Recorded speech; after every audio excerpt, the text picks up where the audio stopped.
Bienvenue. Aujourd'hui, jour spécial. GIMP 3 est enfin là. Donc ça fait 7 ans qu'on attend. Et il y a une mise à jour qui va transformer, je pense, notre façon de retoucher les images. Alors je ne sais pas si cette version va vous convaincre. Voilà. Donc là, ce que je vais faire, c'est dans un premier temps de la vidéo, je supprime tout. Et puis on va voir un petit peu la suppression donc de GIMP 2.10 et le GIMP 3 RC3. Donc je commence direct sur le 3. Voilà. Et comme ça, on se lance. Si vous êtes sur GIMP 2.10.38, vous verrez cette petite information depuis 2 jours. Donc télécharger GIMP 3. Alors ce que je vais faire, je vais déjà fermer. Donc là, actuellement, j'ai la version 3 RC3 et la version 2.10.38. Je vais les désinstaller. Alors, je vais faire un clic bouton droit de la souris sur le logo. Je suis sur Windows 11 et je vais sur Applications installées et on va retirer tout ça. Allez, je désinstalle RC3, version 3 RC3. On va désinstaller le 2.10.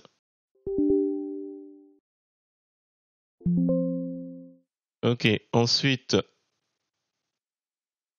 je fais un clic bouton droit de la souris et je vais dans Exécuter et je vais faire pourcentage app data pourcentage app. Hop, ok. Alors GIMP, il y a ici. Non, je vais supprimer.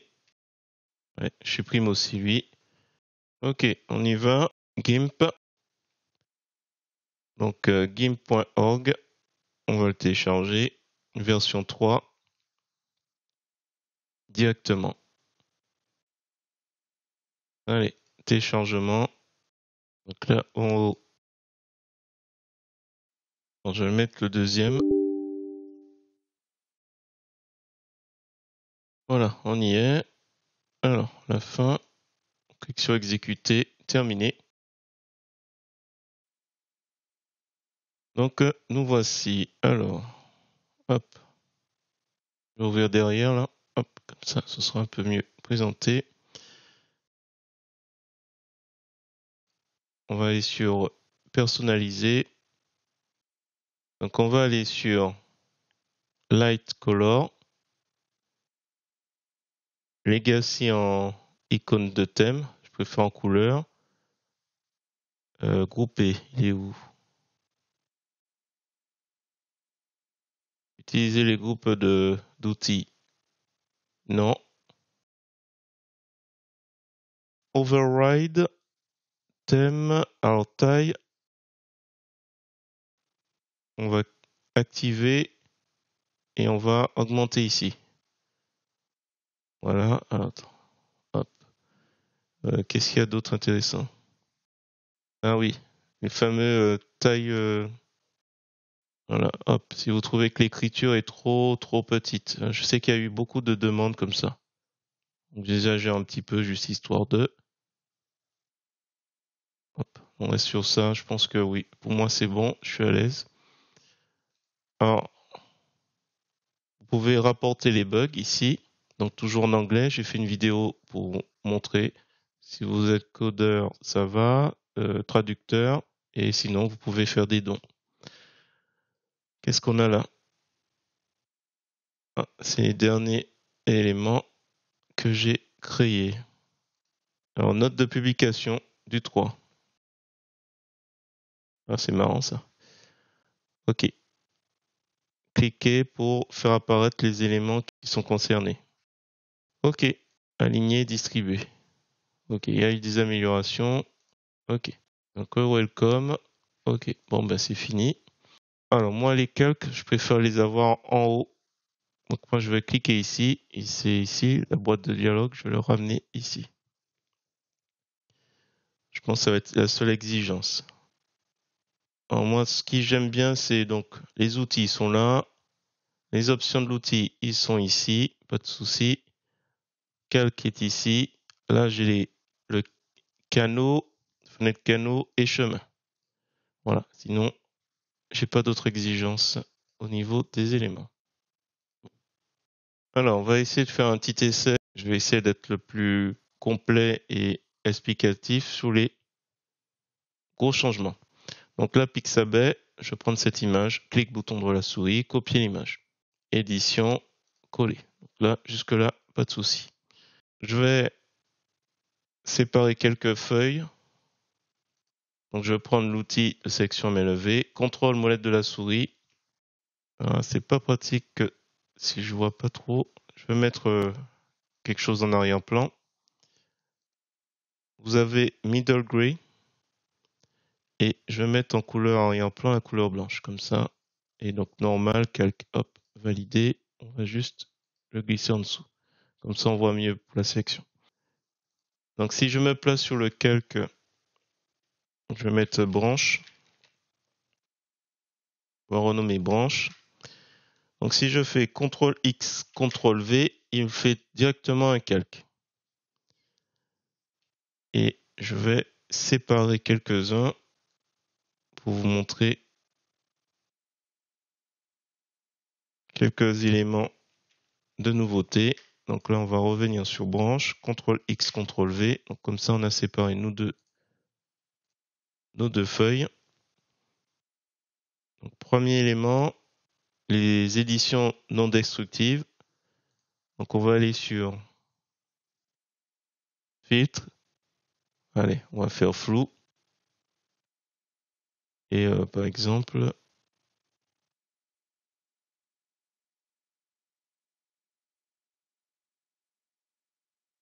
on va aller un peu fort. Voilà. Validé. Et on va faire courbe.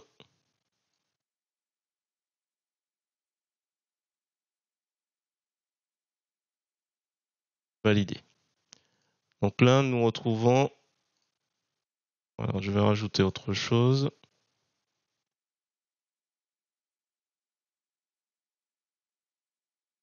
Balance des couleurs. Alors, je ne vais pas faire tous les tons, mais bon. Validé. Donc, on retrouve nos deux éléments qu'on peut désactiver séparément.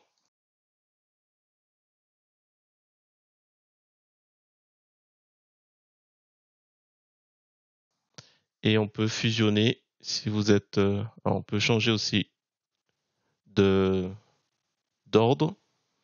Et on peut fusionner si vous êtes habitué à avoir les éléments fusionnés ou si vous êtes sûr de votre choix. Donc ça, c'est un élément. Donc là, par exemple, je vais l'appeler feuille 1. Et là, feuille 2.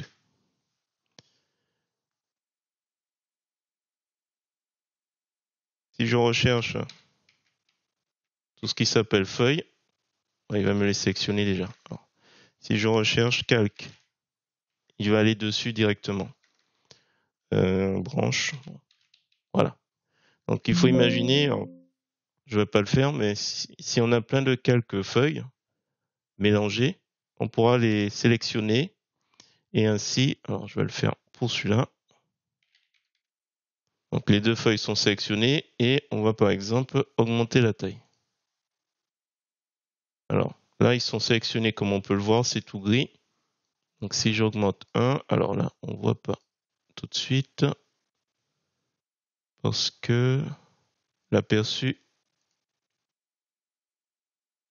n'est pas composé. Voilà, hop. Alors je vais le déplacer et voilà, ça concerne les deux quand il augmente.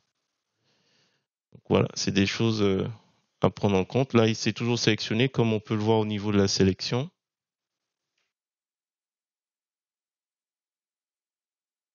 Alors je vais aller sur un autre outil parce que j'aime pas trop le fait que dès qu'on passe sur l'outil de mise à l'échelle, hop, il s'active déjà sur le calque en question. Donc, je vais sûrement prendre l'habitude d'aller sur un des outils de sélection pour ne pas avoir ce. Je trouve que c'est un petit peu gênant, mais bon, c'est une nouvelle habitude à prendre. Autre élément que j'avais l'habitude de faire, c'est m'amuser à faire couleur Désaturation. Tiens, je vais prendre celui-là. Hop. Alors j'ai fait une copie. Hein. Donc toujours le. Hop, on va le réactiver. Et ce qu'on pourrait faire dans le 2.10, c'est d'emblée colorier. Là, il se passera rien. Par rapport au fait que, voilà, il y a le calque d'effet dessus. Alors, autre élément, tout ce qui est texte. Je vais en faire un. Qu'est-ce qu'il y a d'intéressant? C'est au niveau du style. On peut s'amuser à jouer avec un remplissage ou des contours. Et dans ce cas, peut-être changer. Tiens, je vais prendre du bleu. Avoir les contours. Alors, je vais agrandir ça un petit peu pour qu'on voit un peu mieux. Et si c'est uniquement au.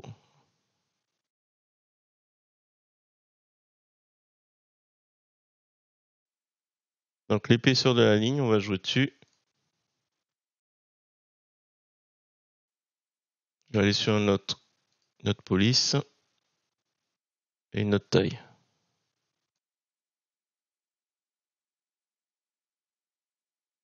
Alors on va choisir une couleur. Voilà, feuille. Donc là, si on met les deux, les contours et le remplissage, je vais mettre du bleu. Et on peut choisir un petit peu sur l'épaisseur. Alors si jamais vous n'aimez pas, vous appréciez pas trop l'outil texte pour ce paramètre, attendez, je remets en remplissage. Attendez, on sélectionne, je remets remplissage. Et vous avez toujours la possibilité d'aller dans Outils, Opération GEGL pour vous amuser avec GEGL Styles. Alors là, pour le coup, donc on peut activer. Je vais mettre une autre couleur.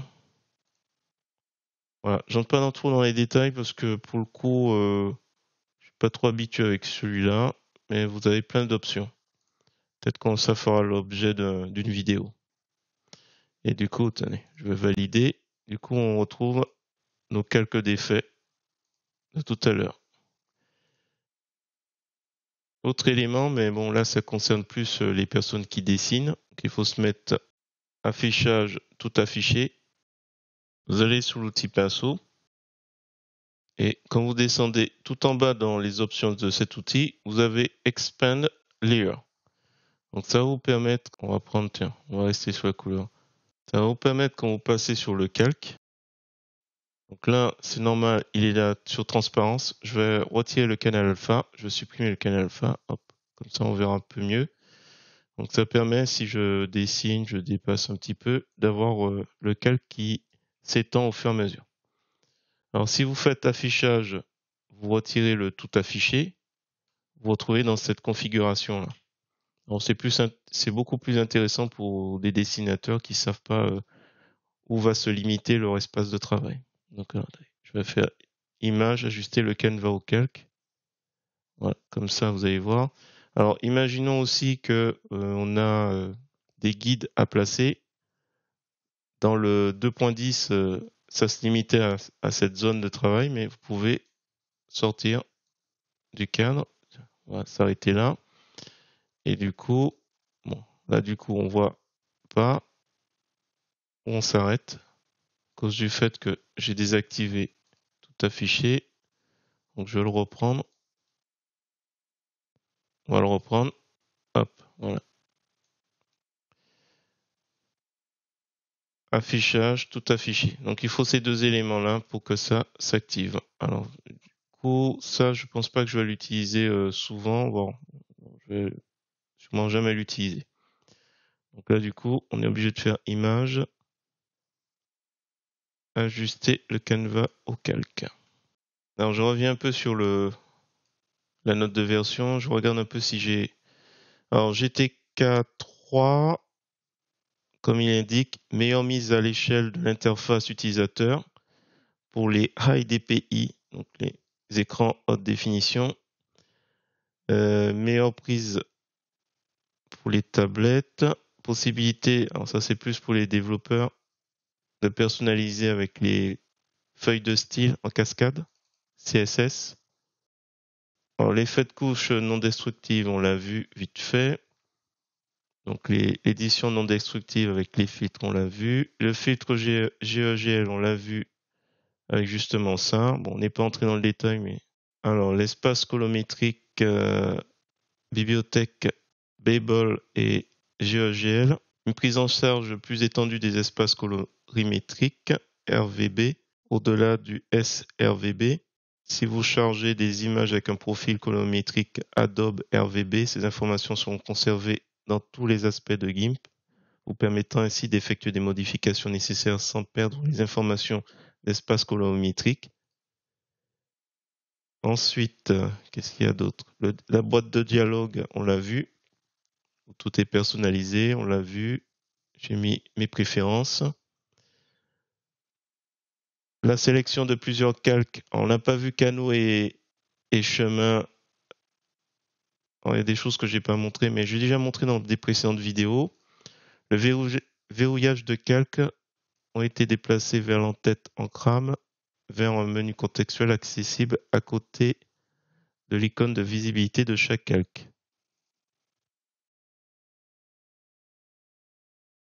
D'accord, ça j'ai pas montré.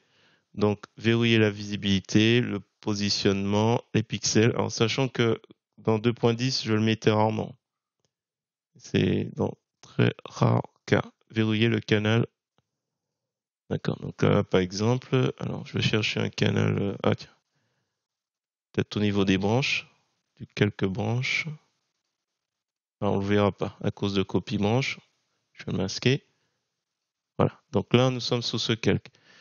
Si je veux verrouiller le canal alpha, pour rappel, c'est les informations de transparence.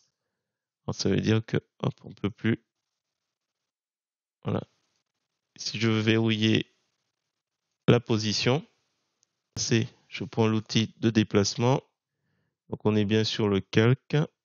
Donc, on va bien déplacer un calque ou un guide. Donc, dans les options de l'outil, hop, il va rien se passer. Position du calque sélectionné est verrouillée. Qu'est-ce qu'on a d'autre? La visibilité. Verrouiller la visibilité. Donc là, on peut pas, parce que c'est verrouillé. Et là, bon, ben, verrouiller les pixels. Mais non, on a tout verrouillé là. Donc là, si je veux peindre en noir, bien, voilà, peindre en noir, il veut pas. Les pixels de l'élément sélectionné sont verrouillés. Donc je déverrouille pixel. Voilà, je déverrouille pixel, je peux peindre les feuilles. Là, je refais à l'envers. Maintenant, le alpha. Ah, je peux. Il y a un petit temps apparemment. Il faut recliquer. Alors attendez, on va faire un essai. Là, je viens de déverrouiller le déplacement. Ouais, c'est bon. Qu'est-ce qu'il reste? Verrouillage du... Donc tout à l'heure on l'a vu, on pouvait pas. Donc là, je le désactive. Et là, on peut masquer. Ok, qu'est-ce qu'on n'a pas vu? Vous pouvez désormais organiser grâce à une nouvelle fonctionnalité ensemble des calques. Vous pouvez également chercher par le nom. Ça, c'est ça qu'on a vu. Ce qu'on n'a pas vu, c'est que pour tous ceux qui maîtrisent un petit peu à maîtriser, alors je vais réafficher un peu tout le monde. Donc lui, je vais le supprimer. Donc là, on a une feuille ici. Et si je fais branche et une feuille, on peut faire avec la touche CTRL, CTRL, quand c'est discontinu. Ou sinon feuille 2 et jusqu'ici, branche. On peut sélectionner, tiens, je vais sélectionner le texte feuille avec feuille 1. Et on va faire une petite rotation. Alors là, la rotation, je ne sais pas du tout ce que ça va donner. Je vois que la feuille Le point pivot est ici. Alors, qu'est-ce qui est arrivé là? Il faut cocher aperçu composé pour qu'on voit un petit peu. Et rotation. Bon, voilà. Bon. Qu'est-ce que j'ai oublié d'autre? Montage, bon, ça on l'a vu. L'outil peinture qui a agrandi. Les guides extension peuvent être dans l'espace hors toile. Le copier-coller, on l'a vu. C'est plus des sélections flottantes, mais ça le colle directement au nouveau calque. Et je crois que... Oh, il y a l'alignement équidistant. On va créer quelque chose, parce que là, ça va être compliqué à expliquer comme ça. Alors, du coup, on va mettre ce nouveau calque tout en haut. On va créer un calque transparent. Tiens, je vais l'appeler cube. Transparent. Voilà. Fixer proportion. Voilà. Alors, du coup, CTRL X, CTRL V. Peut-être ce sera mieux qu'on le rogne au niveau de son contenu. Donc, calque crop layer to content. Et donc, on va activer équidistance, snap bounding boxes. Donc, je prends l'outil de déplacement, option de l'outil calque.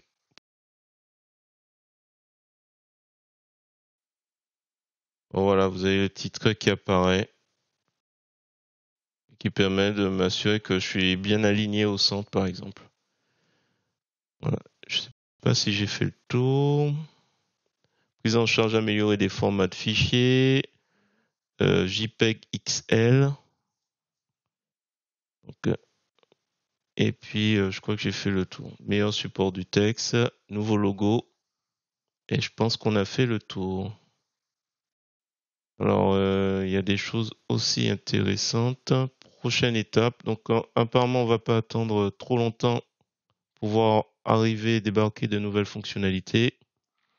À l'avenir, nous n'intégrons de nouvelles fonctionnalités que lors de versions mineures, comme 3.2, et les versions 3.0.x seront réservées aux corrections de bugs, comme c'était le cas jusqu'à la série 2.8.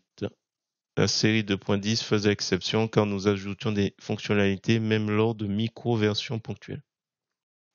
Cependant, nous prévoyons également des versions mineures beaucoup plus fréquentes, plutôt que de prévoir plus de 6 ans de développement pour GIMP 3.2.